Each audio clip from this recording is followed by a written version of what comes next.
Fala pessoal, tô aqui com o professor Leandro Lesso. Prazer receber, professor. Prazer é todo meu amigo. Estávamos falando um pouquinho sobre essa questão de enxertia. O que a gente pode falar um pouquinho sobre essa qualidade de enxerto que está vindo aí para nós? A indústria nacional ela sempre teve uma pujança muito grande nos últimos anos, né? A enxertia, como a gente conhece, ela foi desenvolvida nos últimos 30 anos. Perfeito. E a gente tem trabalhado bastante em tecnologia, desenvolvimento, principalmente com os conceitos de engenharia de tecidos que a gente tem hoje em todo o mundo, no final das contas, né? E é muito importante essa inter-relação entre a parte da engenharia de tecidos junto à parte de reabilitação. As restaurações e implantes suportados, como a gente conhece hoje, elas só são possíveis em termos de estética graças ao advento e desenvolvimento desses enxertos, né? Perfeito. Se fala hoje também das partículas, já há tempo se fala. Às vezes para um especialista ali que não teve tanto contato com a enxertia, isso acontece às vezes na especialização, eu sou um especialista, acaba tendo mais contato com o implante propriamente dito, com colocação, enfim. O que a gente pode brevemente entender da área ali de enxerto para selecionar? Às vezes a gente vai fazer um seio, a gente vê, vou pedir 0,5, 1, continuamos com essa questão ou tá mudando essas partículas? Cara, sempre foi mais o mesmo na realidade, porque o que acontece? O enxerto, ele basicamente é o seguinte, a grande verdade é que o único biomaterial que tem padrão hoje considerado ouro é o autógeno, que ele tem as 3 propriedades biológicas inerentes para a formação de um tecido, que é a osteogênese, a osteocondução e a osteoindução. Todos as outras origens, o xenógeno, o homólogo, que é o de banco, o sintético, eles são scaffolds, ou seja, eles são osteocondutores. A grande sacada é o seguinte, você tem que ter o máximo possível de enxerto e o mínimo possível de enxerto ao mesmo tempo. Ele tem que ganhar o volume, mas com pouquíssimas partículas, porque a grande verdade, quem faz o osso é o próprio sangue. São as quimiotoxinas que direcionam a formação dos osteoblastos e tudo mais, o tecido no final das contas. Então, a sacada é você colocar o máximo possível de biomaterial e o mínimo possível de biomaterial. Então, quanto maior o grânulo, de acordo com o defeito, melhor no final das contas. Lógico, defeitos menores, grânulos menores. A volumetria sempre é dessa forma. E a questão segurança? Então, estamos trabalhando com enxertos e não é autógeno. Isso a longo prazo, realmente a ciência está volumosa nisso? Olha, vamos lá. A primeira coisa que a gente precisa entender, né? O autógeno, por exemplo, ele é um tecido vivo, a verdade é essa. Então ele tem uma ação ativa específica, né? Já os outros biomateriais, as outras origens, como por exemplo o próprio xenógeno, ele não é um enxerto, ele é um substituto ósseo. Ele deixou de ter a propriedade de um osso, ele foi tão processado pela indústria que o que sobrou foram apenas as moléculas de sódio, de cálcio, potássio, no final das contas. Então ele não tem propriedade orgânica, por assim dizer. O sintético já tem essa característica.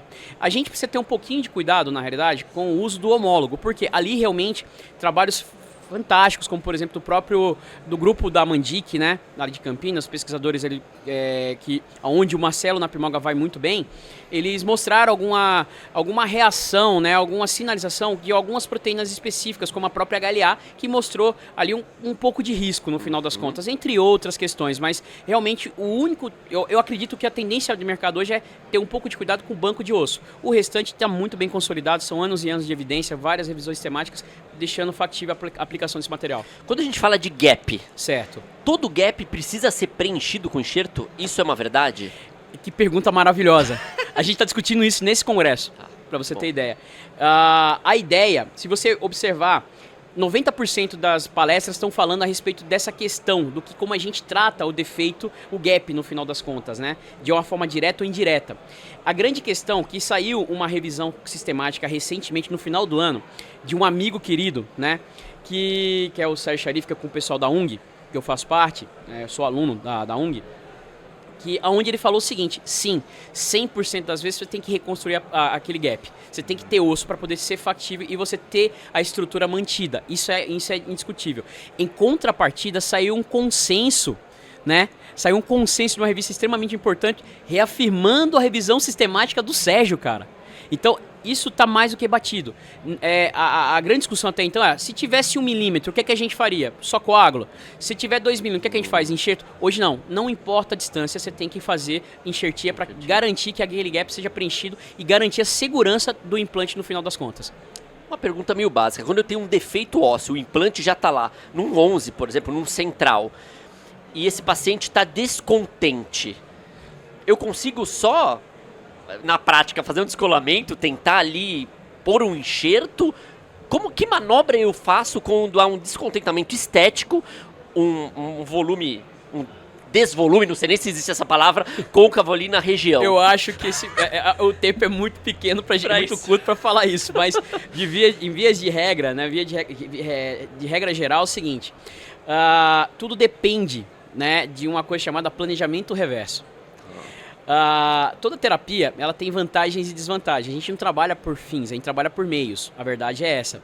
E a ideia do descontentamento do paciente é algo que tem que ser ponderado e tem que ser colocado na ponta do lápis no final das contas. O posicionamento do implante hoje é tão ou mais importante que qualquer outra terapia que a gente tenha quando se refere às restaurações de implantes suportadas. E via de regra, a história é o seguinte: é ideal que a gente sempre planeje bem o caso para que a gente tenha o posicionamento adequado, porque mudar posicionamento de implante com ele consolidado não é uma coisa fácil de se conversar, não é uma coisa fácil de se fazer, e o retratamento geralmente é mais difícil do que o tratamento, no final das contas. Essa parceria com biomedicina, PRP, como que tá isso hoje? Há 10 anos atrás era comum ir no consultório ali, ainda continua essa questão?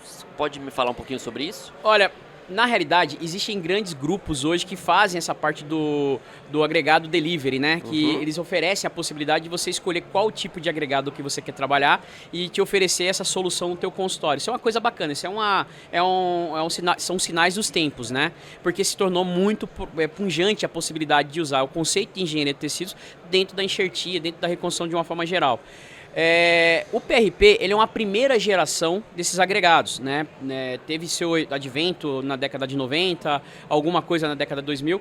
A segunda geração, ela tem mais consistência, que são que é a linha do Chocrum, que é o PRF, na realidade, que é uma sopa de letrinha. Tem, cada dia que parece, tem uma nova designação, APRF, IPRF, APRF+, LPRF, vai.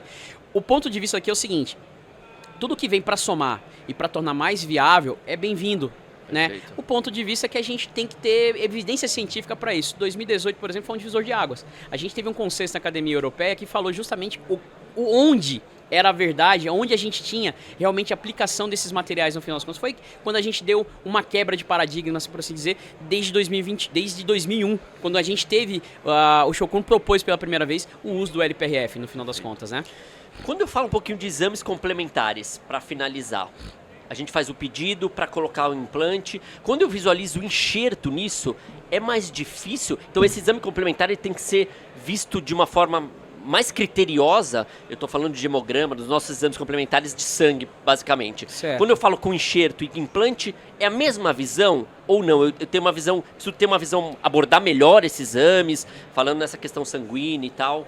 Algo na literatura sobre isso, alguma experiência? Tem muita coisa.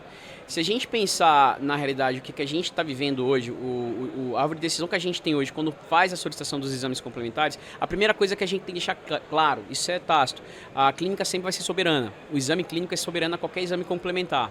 Porém, a possibilidade, a necessidade que nós temos de avaliação do estado clínico de saúde do paciente, ela sempre vai ser muito importante. E, lógico, existem doenças de base que a gente consegue observar através de exames de índices séricos do sangue que conseguem, na realidade, trazer alguma linha de raciocínio que torne possível um melhor entendimento da estratégia que você vai ter na sua árvore de decisão no final das contas. Não só os exames complementares com relação aos índices séricos do sangue, mas também até exames de imagem que nos ajudam bastante, principalmente na questão da volumetria, né? Isso me traz muita segurança de oferecer a melhor possibilidade. E o exame de sangue, no final das contas, hemograma, coagulograma, ele vai me mostrar um panorama do que eu posso esperar de resposta desse paciente frente a esse processo de regeneração que você precisa criar com a utilização de um biomaterial. Perfeito. Quero te agradecer aqui, obrigado, muita informação em pouco tempo, quero te agradecer super. Valeu, professor.